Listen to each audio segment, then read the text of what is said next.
ये वीडियो मैं पूरे अपने होशो हवास में बना रहा हूँ।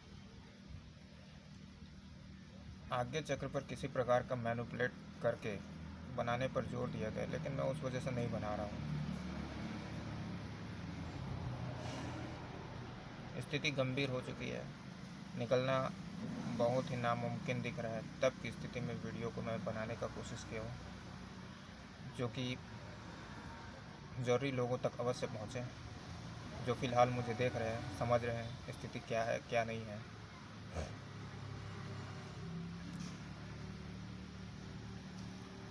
कोई अहंकारवश या फिर कोई इच्छा बाकी है, इस वजह से भी ये वीडियो नहीं बना रहा हूँ।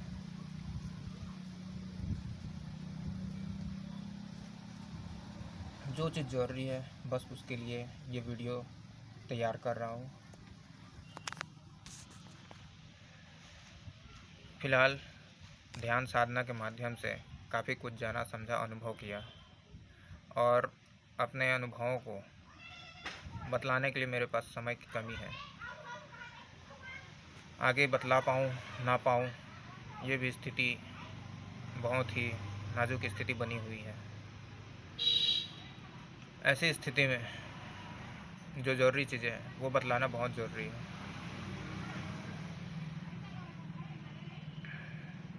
सद्गुरु जग्गी वासुदेव, जिन्होंने पिछले 10 सालों से मुझे, मेरे परिवार को संभाला या फिर चलाया, क्योंकि गुरुमंडल ही होते हैं जो किसी को भी चलाते हैं। ये हम अपने उसमें रहते हैं कि हम अपना जीवन है, हम जी रहे हैं, ऐसा कुछ नहीं होता है। वो लोग जैसा डायरेक्शन देते हैं वैसा हम चलते हैं। हाँ, कुछ गलत चीज़ें हैं, आदतें, गलत आदतें, अच्छी आदतें, या फिर हम जो भी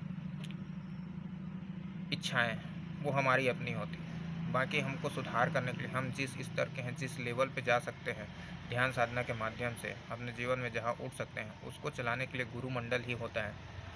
वो गुरु हमें जीवन में डायरेक्शन दे करके हमें चलाते रहते हैं। उसी तरह से पिछले 10 सालों से और उसके पहले मेरे जीवन को जिन भी गुरुओं ने चलाया उन सब का धन्यवाद करता हूँ।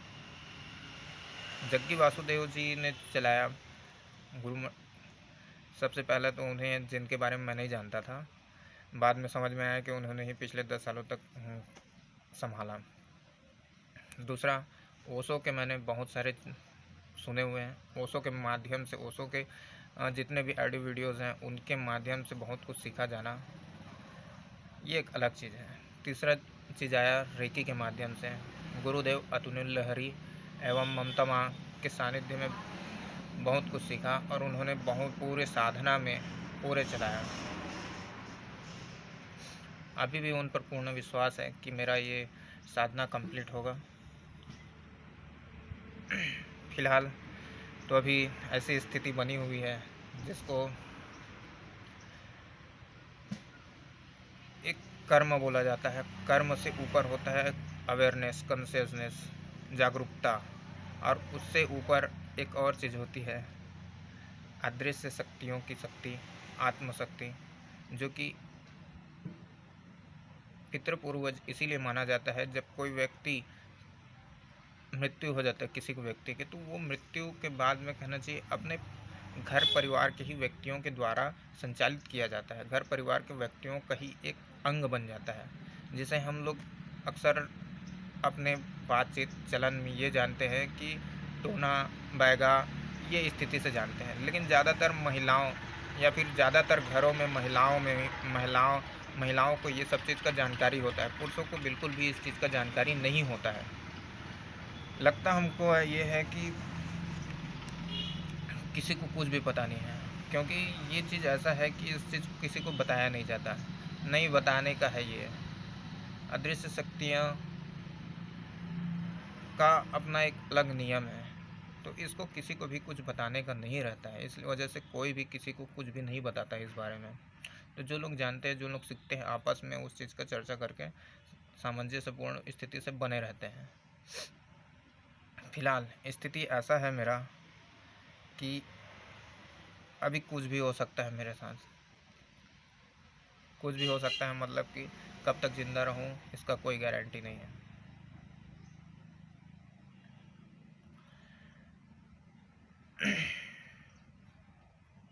ऐसी स्थिति में सच्चाई या फिर एक अहंकार के दृष्टिकोण से ही व्यक्ति मुझको देखते हैं जब इस चीज़ को बोला जाता है। बोलना मैं चाहता नहीं हूँ, लेकिन कुछ चीज़ें हैं जिसको स्पष्ट रूप से लोगों के सामने आना ज़रूरी है। इस वजह से इस चीज़ को बता रहा हूँ। समस्त गुरुओं के माध्यम से या फिर जितने भी दुनिया में लोग हैं, उनके माध्यम से मुझे बताया गया कि मैं राम, कृष्ण, गौतम बुद्ध का ही अवतार हूँ। एक आने वाले भविष्य में कल्कि का रूप होने वाला, जिसके वजह से ये पूरे कोविड-19 का जितना भी दुनिया भर में है, जिसको धरती पर लाने के लिए ये कोविड-19 का तैयार किया गया, स्थिति बनाया गया, वो स्थिति मैं ही हूँ। लेकिन इस स्थिति में फ़िलहाल मैं फंस चुका हूँ अभी, और अभी परछाई ही मेरे साथ नहीं है, ऐसा स्थिति है। तो ऐसी स्थिति में सबको एक बहुत ही उम्मीद, विश्वास थी कि बहुत कुछ हो जाएगा। फ़िलहाल मैं रहूँ ना रहूँ, वो एक नाम है जो रह गया है, उसका एक अहंकार के रूप में देखा जा रहा है। फ़िलहाल ऐसा नहीं है कि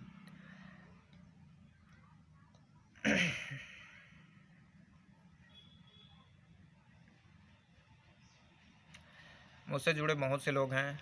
अगर मैं सामने नहीं आ पाता हूँ तो बहुत से लोग सामने आने चाहिए, वो ज़रूरी है।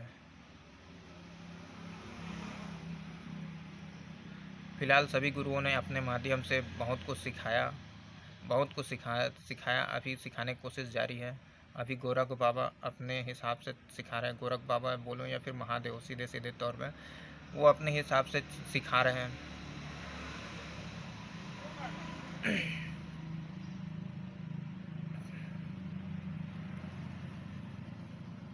सभी गुरुओं ने अपने अपने माध्यम से बहुत ही बेहतर तरीके से सिखाया, जिस चीज़ को अपने जीवन में उतारने के लिए कोशिश भी की मैंने, अब कर भी रहा हूँ।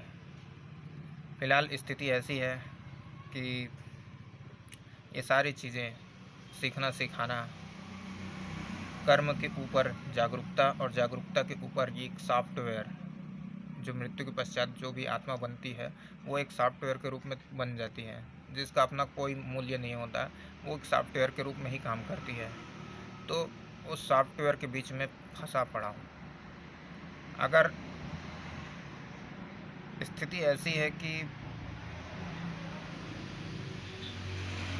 वो मेरे अंदर आके मुझसे जैसा चाहे वैसा करवा सकते हैं, इस स्थिति में मेरी जागरूकता और कोई भी कर्म काम का है नहीं। तो जैसा चाहती है वैसा करवा रही है। मतलब कि इस स्थिति में फंसने के बाद में स्थिति ऐसी है कि सभी गुरुओं के माध्यम से सिखाया गया का जो भी चीज़ें हैं, अभी गोरख बाबा जो भी चीज़ें सिखा रहे हैं, सब मोह छोड़ छाड़ के घर से बाहर निकल के एक भीख मांगने वाले की स्थिति में रहना सिखा रहे हैं। बाकी भीख मांगने वाला तो दोनों हाथ जोड़ के अपने भीख मांग सकता है। मेरी स्थिति वैसी भी नहीं है कि मैं हाथ जोड़ करके भीख मांग सकूं। ऐसी स्थिति में और किसी भी अनिश्चित समय में सो भी नहीं सकता, ध्यान तो कर ही सकता नहीं हूँ। अभी सिचुएशन ऐसा है कि ध्यान और अनिश्चित समय में सोना भी सही नहीं है। खाना पीना तो दूर दूर तक खाया नहीं जा सकता, लेकिन फ़िलहाल अभी आज 3-4 दिनों बाद खाना खाया हूँ, इसलिए क्योंकि अभी भी उम्मीद है कि कुछ हो जाए। सारे भाव बह चुके हैं फिर भी।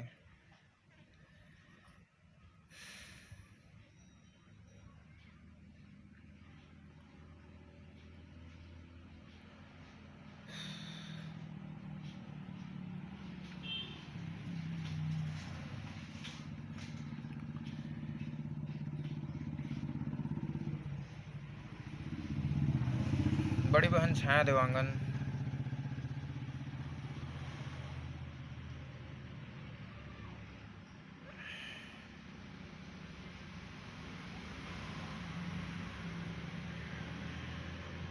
पिछले जन्मों में शूर्पणखा थी, और गौतम बुद्ध के समय में एक वैसे ग्रुप में थी। जहाँ तक जागरूकता में मुझे आया,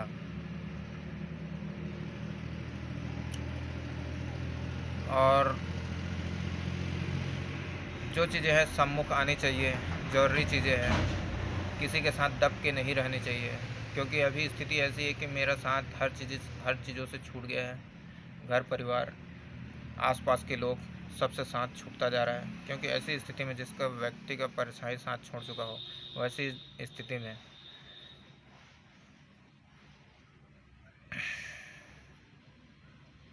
आसपास वाले क्या साथ दें? कोई कुछ कर ही नहीं सकता फिलहाल। तो जो कर सकते हैं वो कर रहे हैं। अदृश्य सहयोग कर रहे हैं। गुरुमंडल भी अपना सहयोग कर रहे हैं पूर्ण रूप से पॉजिटिविटी रखने के लिए। गोरख बाबा जो भी सिखाना चाहते हैं सिखा रहे हैं, और काली माता जो भी है साथ में,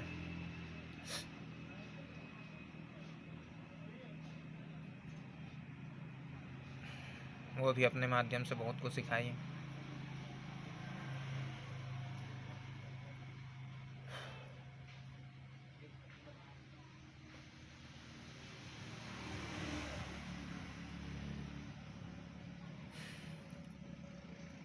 पागलपन की स्थिति में व्यक्ति क्या समझ पाएगा? क्या बोल रहा हूँ, कहाँ से कौन सा बात रख रहा हूँ, समझ नहीं आ रहा है। अभी फ़िलहाल जो कैरेक्टर नेम है उन लोग को एक बार बतला देता हूँ। छाया देवांगन, सुपनखा थी पिछले सालों में, पिछले जन्मों में लगभग। जो नाम आगे आना चाहिए अभी फ़िलहाल, वो सबसे बड़ा नाम है तत्परा अहोरात्रा का। उनके पिता अहोरात्रा, जो मेरे चीज़ में मिला, ध्यान में मिला, मैं कंफर्म नहीं बोल सकता कि वो थे या नहीं, लेकिन तत्परा अहोरात्रा सीता थी पिछले जन्मों में।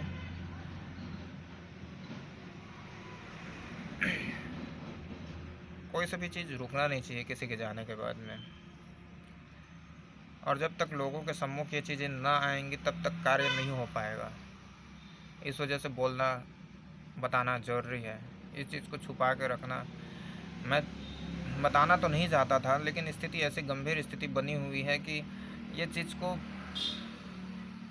बोलना ज़रूरी हो गया है, बदलाना बहुत ज़रूरी हो गया है इस वजह से। और जो लोग जानते हैं वो लोग बदलाएंगे नहीं किसी भी स्थिति में। और मेरी स्थिति ऐसी है कि मैं दोनों के बीच में खड़ा हूँ, न जानने वाले की स्थिति में, न जानने वाले की स्थिति में। ऐसी स्थिति में मुझे ये हक है कि मैं बदला सकता हूँ। अगर मैं पार चले जाता तो मैं शायद ना बदलाता किसी को भी, लेकिन मैं अभी ऐसी स्थिति में हूँ, दोनों के बीच में खड़ा हूँ, तो मैं ये सारी बातें, हर चीज़ ओपन बतला सकता हूँ। और जिन लोग को पता है वो लोग कोई बतलाते नहीं है ये सारी चीज़ें। शेष नारायण देवांगन जो मेरा दोस्त है, वो लक्ष्मण के रूप में था। और अहोरात्रा जी जो उनके पिता हैं तत्परा अहोरात्रा के, वो शायद रावण थे।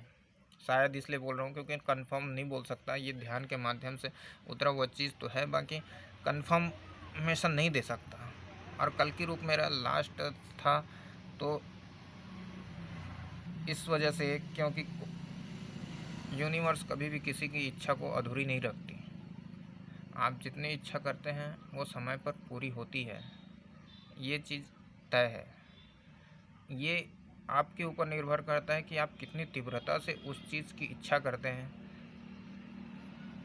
ताकि वो आपके साथ घटित हो।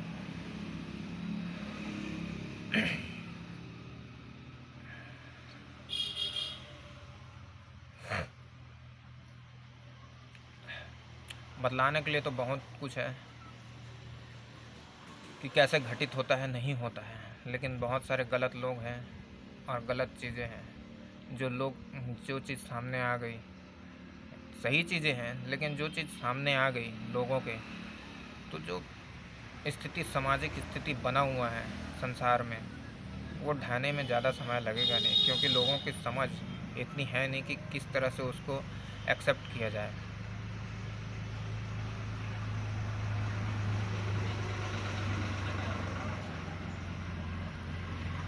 गोरख बाबा भी साथ है मेरे, सुन रहे हैं हर चीज़ को। फिलहाल आज्ञा चक्र में डाल दिया गया कि ये चीज़ करो। मैं करना नहीं चाहता, फिर भी करवाया जा रहा है। इस चीज़ को मैं अच्छे से समझ रहा हूँ। और जो भी चीज़ें थी बह जाना ही ज़्यादा बेहतर है। मरने के बाद कुछ भी साथ में जाए ये ज़रूरी नहीं। अभी कब तक रहूँगा, क्या रहूँगा, कोई पता नहीं।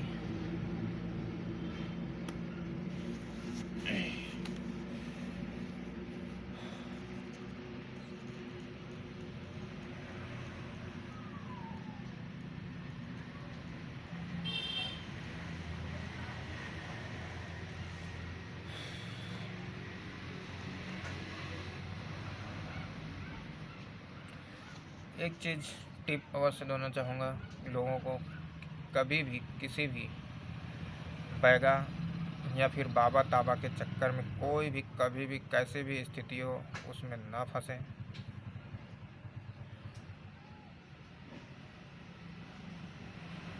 कोई भी पुराने चीज़ सामान, सेकंड हैंड सामान अपने घर में ना रखें। हो सके तो हमेशा नया खरीद कर ही रखें, और जिसका उपयोग ना हो घर से तुरंत निकाल कर फेंक दें।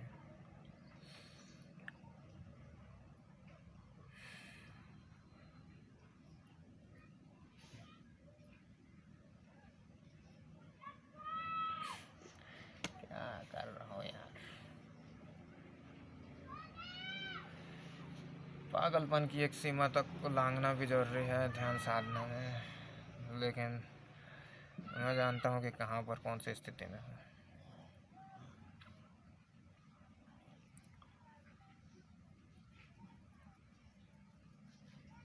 अगर किसी को भी ध्यान साधना करना है तो मुख्य चीज़ें 2-4 जगह हैं, उस चीज़ को पकड़ के करें तो ज़्यादा बेहतर। हालांकि हर जगह आपको सही चीज़ें नहीं मिल पाएंगी, क्योंकि हर किसी का अपना अपना स्तर होता है। मुख्य रूप से जो है, सबसे पहला हर किसी के आसपास में गायत्री मंदिर, पहला ऑप्शन वो हुआ। दूसरा ऑप्शन है रेकी।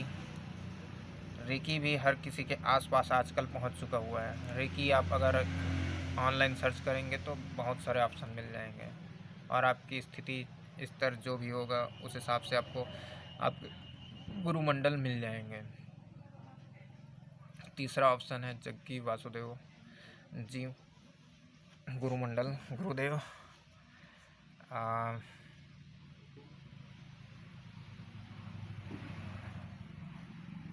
और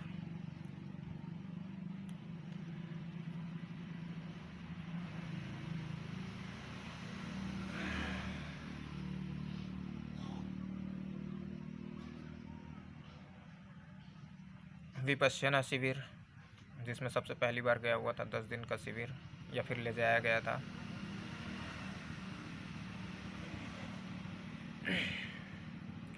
श्री सत्यनारायण गोयनका जी का भी ऑडियो वीडियोज़, श्री सत्यनारायण गोयनका जी का ऑडियो वीडियोज़ भी बहुत सारे हैं। लेकिन विपश्यना एक सामान्य व्यक्ति के लिए, जिसको बिल्कुल भी कुछ भी जानकारी नहीं है, विपश्यना शिविर का चलता है, उसमें जाना बहुत ही महत्वपूर्ण चीज़ रहेगा और बहुत ही अच्छा रहेगा।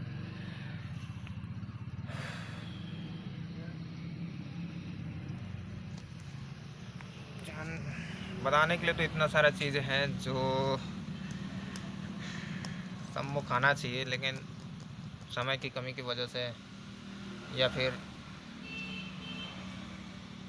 बहुत सारी चीज़ें हैं जो मुझे मैनिपुलेट करने के लिए कराई जा रही हैं, वो सब चीज़ हो रहा है अभी।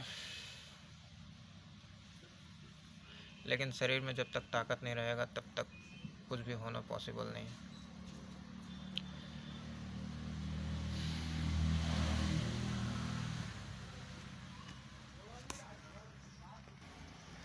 मेरा वीडियो बनाने का एक ही मकसद है कि जितने भी लोग जो बचपन से मुझको या फिर मेरे परिवार को संभाल रहे हैं, जितने भी गुरुमंडल हैं, जो भी लोग दृश्य अदृश्य जितनी भी शक्तियाँ जो मुझे संभाली हैं अभी तक, इस वीडियो को बनाने का एक ही अर्थ है कि मैं रहूं ना रहूं, जो कार्य हो रहा है वो सम्मुख आना चाहिए लोगों के।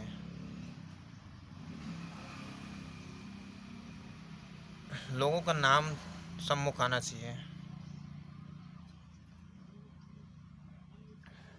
मुख्य रूप से अभी रेकी गुरुदेव अतुल लहरी जी हैं, ममता माँ हैं, तत्परा अहोरात्रा जी और अहोरात्रा जी, इन सब का नाम एक सम्मुख आना चाहिए ताकि आगे वर्क किया जा सके।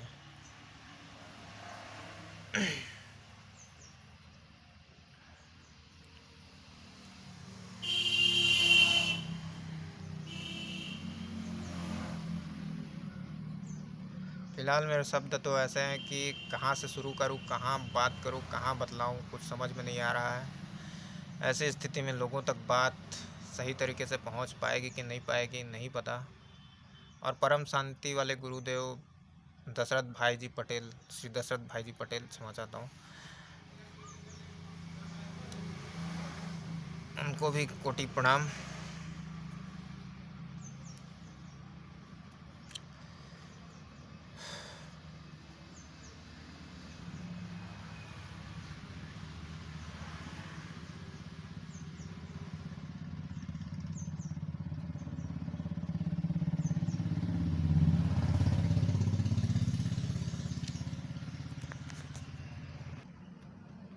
फिलहाल बताने के लिए तो बहुत सारी चीज़ें हैं,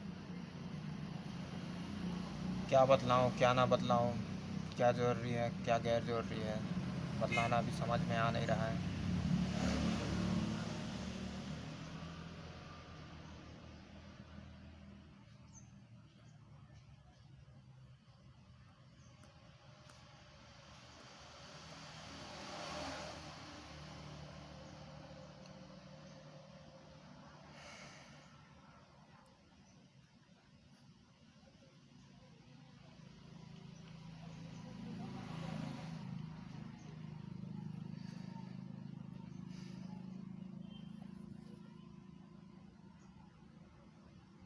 बस अभी अंतिम में यही कहना चाहूँगा कि यूट्यूब में सारे लोगों, जिन लोगों के मैंने नाम लिए, यूट्यूब में आपको मिल जाएंगे, फेसबुक में मिल जाएंगे, सर्च करिए। वो भी अपने कार्य कर रहे हैं, उनसे जुड़िए और बेहतरता के लिए आगे बढ़िए।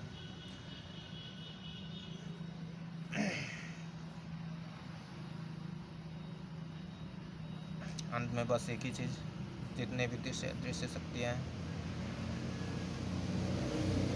जितने भी गुरु मंडल हैं, माता पिता, समस्त सहयोगी, सभी लोगों को धन्यवाद, कोटि कोटि नमन। और स्थिति ऐसी है कि कब तक रहूँगा कोई पता नहीं, अभी रहूँ या फिर साल भर, लेकिन जीवन की जद्दोजहद अपने स्थिति पर है, चालू रहेगी।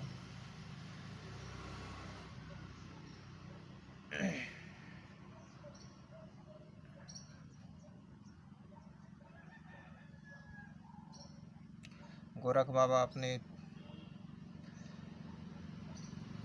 हिसाब से ट्रेनिंग दे रहे हैं, लेकिन काली माता उन सबको